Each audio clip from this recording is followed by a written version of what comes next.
Hi there, Coach Alexa here. I thought I'd touch on the topic of humidity.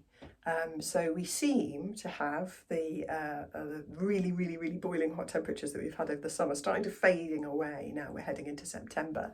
Humidity levels with some of the storms forecast this week are still hanging around a little bit, and humidity impacts how we're able to keep ourselves cool.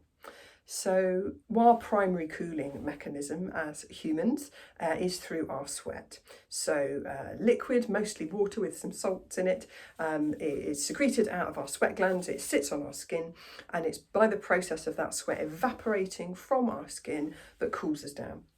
So it's similar to, if you get caught in the rain, you're much more likely to get a cold than exactly the same day and same temperature and same wind speed, but with no rain, because that water starts evaporating from your skin and your clothing and it takes heat with it.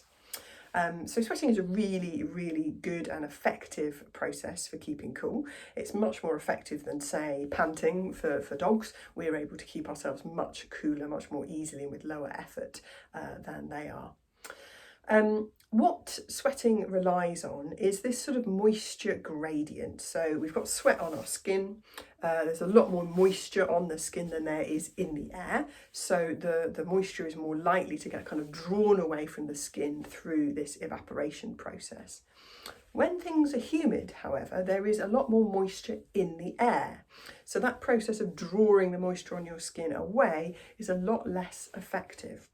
So it is worth bearing in mind, having a look at the weather forecast apps, not just for temperature, but also for the humidity level, because that's going to impact how our body is able to keep itself cool.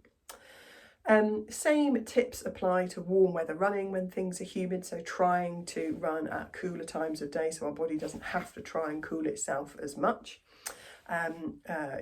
Drinking lots of water, making sure that we are wearing the right kit, maybe a hat, maybe soaking the hat or a buff in some water to keep things cool. The other thing to have a little bit of a think about is whether or not you can, avoid the temperature and the humidity levels with replanning your training a tiny little bit.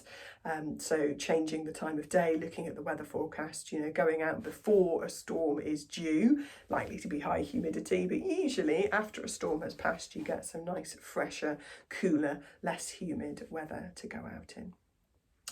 That's it on the humidity front, I would say, with any temperature and humidity related sort of highs. So it's a hot day or a humid day, or worst of both worlds, both.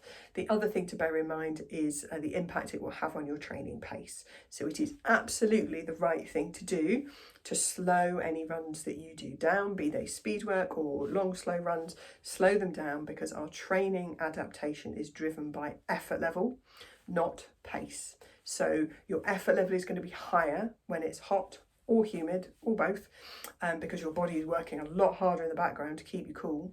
So you do need to slow that pace down to make sure you're hitting the right training effect and right training levels for that particular run. Hope that's useful.